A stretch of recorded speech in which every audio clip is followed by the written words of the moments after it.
안녕하세요, YD입니다. 요즘에 반려견 키우시는 분들이 상당히 많은데요. 그래서 길을 걷다 보면 반려견을 데리고 산책하시는 분들을 자주 볼 수 있습니다. 하지만 가끔 견주에 너무 안일한 대처로 물림사고로 이어지기도 하는데, 더욱 심각한 경우에는 물림사고로 같은 반려견이 죽거나 또는 사람까지 위협하고 있고 아직 힘이 없는 어린 아이들까지 물리는 사고가 발생하고 있습니다. 물론 모든 견주분들이 그런 건 아니고 가끔 몇몇 견주분들이 우리 강아지는 괜찮아, 사람이나 강아지 절대 물지 않아 라고 생각하는 경우가 있다는 것이죠. 그래서 지난 2022년 2월 11일부터 반려견을 동반해서 외출할 때에는 목줄이나 가슴줄의 길이를 2m 이내로 해야 합니다. 이것은 2021년 2월에 개정된 동물보호법 시행규칙에 따른 것인데요. 보통 법률이나 시행령, 시행규칙 등이 개정되면 유예기간을 두게 되고 시행일이 정해지게 되는데요. 따라서 2021년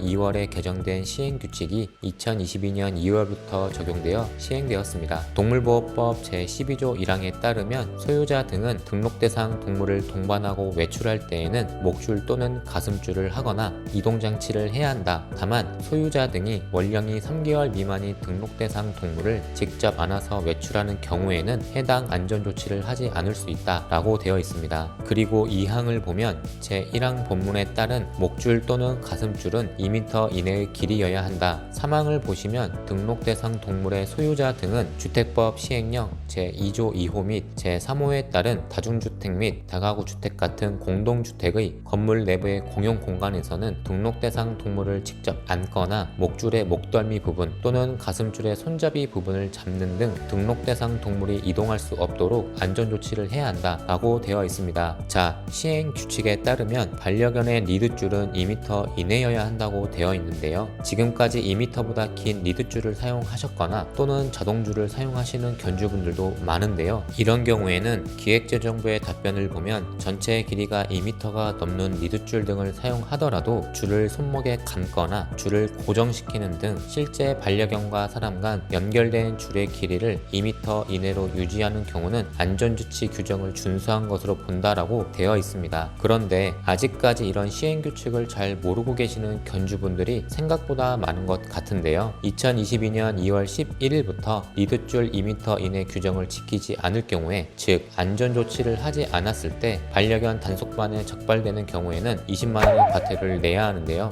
여기서 끝이 아닙니다. 두 번째 단속반에 적발되면 30만원의 과태료, 그리고 세 번째는 무조건 50만원의 과태료가 부과됩니다. 그러니까 이런 시행규칙을 혹시라도 몰랐다면 앞으로는 반드시 반려견과 애출할 경우에 안전조치를 해야 하는 것이죠. 하지만 헷갈리기도 하고 의문이 드는 점이 있으실 텐데요. 그래서 몇 가지만 살펴보겠습니다. 인적이 드문 곳에서 반드시 목줄 길이를 지켜야 하나요? 인적이 드문 곳이라도 안전조치 의무를 준수해야 한다고 합니다. 안전사고는 갑자기 발생하는 경우가 많기 때문에 항상 주의를 해야 한다고 합니다. 인적이 드문 곳이라고 한다면 아무래도 공원이나 공터가 가장 대표적일 수 있는데, 앞으로는 공원 등에서도 해당 규정이 적용되니 견주분들 뿐만 아니라 반려견들도 상당히 답답할 것으로 보입니다. 단 한 가지 예외는 있다고 하는데요. 바로 애견 운동장 등 반려견 전문 놀이시설에서는 해당 규정이 적용되지 않는다고 합니다. 그리고 목줄 길이가 2m를 조금 넘는 경우 무조건 단속의 대상이 되는 건가요? 이는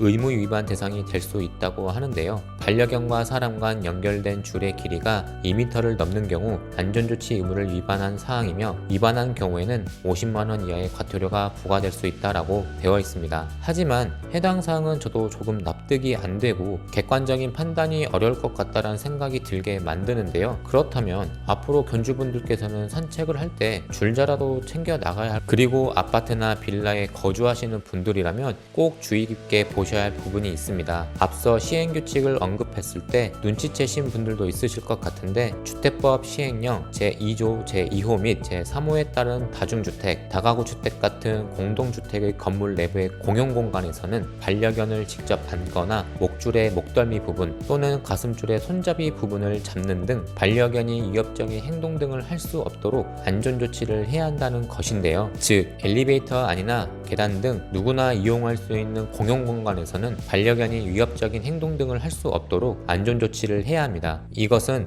공용공간에서 안전조치를 하지 않았다는 이유로 역시 첫 번째는 20만원, 두 번째는 30만원, 세 번째는 무조건 50만원의 과태료가 부과됩니다. 해당 경우는 단속반이 단속하지 않고 요즘은 필수적으로 설치가 되어 있는 CCTV를 보고 과태료를 부과하기 때문에 반드시 안전조치를 하셔야 합니다. 그럼 오피스텔에 거주하는 경우 현관문에서 오피스텔 건물을 나갈 때까지 반려견을 안아야 하는지 궁금하실 수 있습니다. 이 경우는 준주택, 단독주택, 상가 등은 다중주택과 다가구주택, 공동주택에 해당하지 않아서 오피스텔 내부의 복도 등 공용공간에서 반려견을 안고 다니지 않아도 되는데요. 다만 이번 개정사항과 상관없이 동물보호법 시행규칙에 따라서 반려견과 외출 시에는 목줄, 가슴줄 또는 이동장치를 사용해야 합니다. 그리고 소형견이라면 크게 문제가 되지 않지만 중형견이나 대형견을 키우시는 경우에 너무 크거나 무거워서 복도나 엘리베이터 등에서 안고 있거나 안아서 이동하기 힘든 경우에는 과연 어떻게 될까요?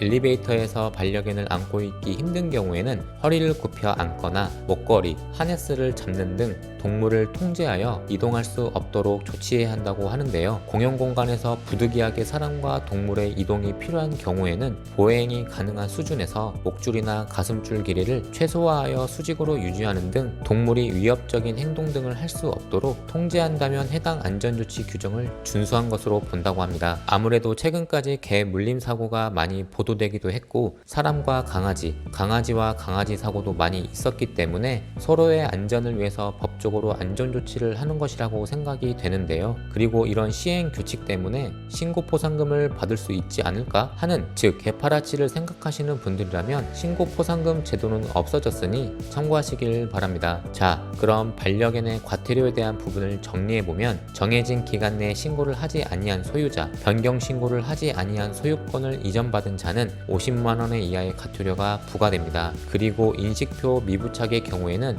1차 적발 시 5만원, 2차 적발 시 10만원, 3차 적발 시 20만원의 과태료가 부과됩니다. 안전조치 미준수의 경우에는 1차 적발 시 20만원, 2차 적발 시 30만원, 3차 적발 시 50만원의 과태료가 부과됩니다. 또한 정말 간혹 반려견의 배설물을 안 치우고 그냥 가시는 분들이 있습니다. 이런 경우 1차 적발 시 5만원, 2차 적발 시 7만원, 3차 적발 시 10만원의 과태료가 부과되니 반려견 배설물을 꼭 치우고 가시길 바랍니다. 그리고 맹견을 기르는 곳에서 벗어나게 한 경우, 원령이 3개월 이상인 맹견을 동반하고 외출할 때 안전장치 및 이동장치를 안 한 경우, 사람에게 신체적 피해를 주지 않도록 관리하지 않은 경우, 맹견의 안전한 사용 및 관리에 관한 교육을 받지 않은 경우, 법을 위반하고 맹견을 출입하게 했을 때 해당 사항에서는 1차 적발 시 100만원, 2차 적발 시 200만원, 3차 적발 시 300만원의 과태료가 부과됩니다. 마지막으로 차량 운전을 하다 보면 가끔 반려견을 안고 운전을 하시는 분들이 있습니다. 이것은 도로교통법 위반으로 모든 운전자는 동물을 안고 운전하면 안 됩니다. 이는 운전자의 전방 주시를 방해할 수 있고 운전자의 핸들 조작을 방해할 수 있기 때문인데요. 그래서 이를 위반하게 되면 범칙금이 부과되는데 자전거는 2만원, 오토바이 3만원, 승용차는 4만원, 승합차는 5만원의 범칙금이 부과됩니다. 따라서 해당 내용들을 잘 참고하시고 서로 조심하는 게 올바른 것 같습니다. 오늘 영상도 조금이나마 유익하셨다면 구독과 좋아요 부탁드립니다. 제작에 큰 힘이 됩니다.